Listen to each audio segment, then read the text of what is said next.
गोड्डा सांसद डॉक्टर निशिकांत दुबे और डीआरएम चेतनानंद सिंह ने मधुपुर में रेलवे द्वारा निर्मित कोचिंग कॉम्प्लेक्स का उद्घाटन नारियल फोड़कर एवं फीता काट कर किया। इस मौके पर सांसद डॉक्टर निशिकांत दुबे ने कहा कि 2 चरणों में बनाए जा रहे वॉशिंग पिट और कोचिंग कॉम्प्लेक्स के निर्माण में लगभग 30 करोड़ की लागत आएगी। वहीं कोचिंग कॉम्प्लेक्स और वॉशिंग पिट के चालू होने से लंबी दूरी की ट्रेनों की साफ सफाई और रखरखाव में आसानी होगी। कई और लंबी दूरी की ट्रेनों के परिचालन का भी रास्ता साफ होगा।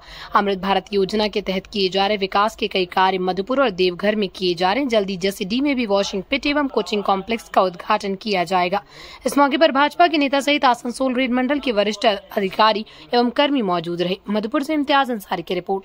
मुझे लगता है कि रोज डिमांड आता है कि हमारे यहाँ से गाड़ी चलनी चाहिए, लंबी दूरी की गाड़ी चलनी चाहिए। आपको पता है कि कई एक लंबी दूरी की ट्रेन चलती है, जैसे चेन्नई जाती है, ताम्रम एक्सप्रेस है, पुणे जाती है, गोवा जाती है, यहाँ से भी आनंद विहार जाती है। मतलब कोई ऐसा जगह नहीं है जहां से कि आप ट्रेन नहीं खोलते। लेकिन ट्रेन खोलना जितना आसान है, जिन लोगों को टेक्निकल चीजें नहीं पता है कि जब तक साफ सफाई नहीं होगी, उनकी मेंटेनेंस का, प्राइमरी मेंटेनेंस जिसको कहते हैं रेलवे के शब्द में, वो यदि आपके यहाँ नहीं है तो आप ट्रेन नहीं खोल सकते। तो ये ट्रेनें मोदी जी के कारण जो सरकार बनी है वो पिछड़े क्षेत्र का विकास करना चाहती है। इस कारण से कई एक ट्रेनें एक तरह से समझिए जबरदस्ती यहाँ से खुल रही थी।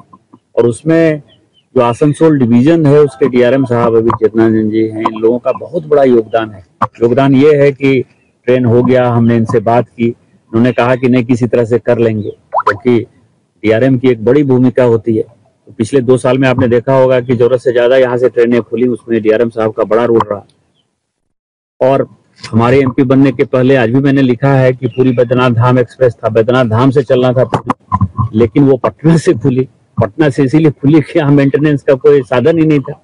और अब पटना पूरी एक्सप्रेस हो गया, बैद्यनाथ धाम आप समझिए जाती भी नहीं है, अब जसीडीह ही क्रॉस करती है।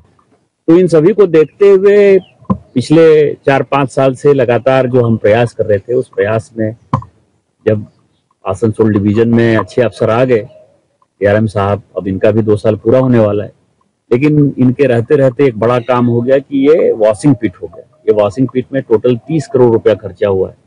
लेकिन इसके अलावा मधुपुर में कई एक चीजें हैं, लॉन्ड्री की फैसिलिटी डेवलप हो रही है, क्रेन की 140 टन क्रेन की जो है फैसिलिटी डेवलप हो रही है। तो मधुपुर जो पहले रेलवे का हब हुआ करता था, वो एक सेंटर फिर से हो गया और मेंटेनेंस ऑलरेडी चालू हो गया है यहाँ से चेन्नई के लिए, गोवा के लिए, पुणे के लिए। तो अब कोई भी ट्रेन खोलने में कोई भी असुविधा नहीं है। ये एक वॉशिंग पिट बन गया है। दूसरा वॉशिंग पिट जो है देवघर में, अभी डीआरएम साहब ने कहा है कि 1-2 महीने के अंदर जो है वो भी तैयार हो जाएगा। तो हमारे पास जब 2 वॉशिंग पिट हो जाएगा तो अभी 2 ट्रेन रोज जो है मेंटेन हो सकती है। वहां जब हो जाएगा तो वहां भी 2 ट्रेन रोज मेंटेन होगी, तो 4 ट्रेन रोज मेंटेन होगी। तो साप्ताहिक मान लीजिए कोई एक्सप्रेस ट्रेनें चलती हैं तो हम लोग 28 ट्रेन जो है सप्ताह में उसको मेंटेन करने की स्थिति में होंगे, तो ये एक हब हो जाएगा। उसी तरह से गोड्डा में 2 वॉशिंग पिट ऑलरेडी सैंक्शन हुए। मुझे नहीं लगता कि किसी लोकसभा में इतना वॉशिंग पिट जो है सैंक्शन हुआ होगा, जहां मधुपुर में भी वॉशिंग पिट है, देवघर में भी वॉशिंग पिट है, गोड्डा में भी वॉशिंग पिट है। और यहाँ एक और जो ड्राइंग बनवाया है डीआरएम साहब ने, एक और वॉशिंग पिट जो है कभी भविष्य में यदि उसकी आवश्यकता होगी, रेलवे के पास अब पैसे की कमी नहीं है, तो चालू हो जाएगी। तो मुझे लगता है कि आम जनता के लिए जो ट्रेन है उसके लिए सबसे बड़ी सौगात है। और विकसित भारत का माहौल भी चल रहा है, वो कार्यक्रम भी चल रहा है 11 साल बेमिसाल का, उसमें एक बड़ी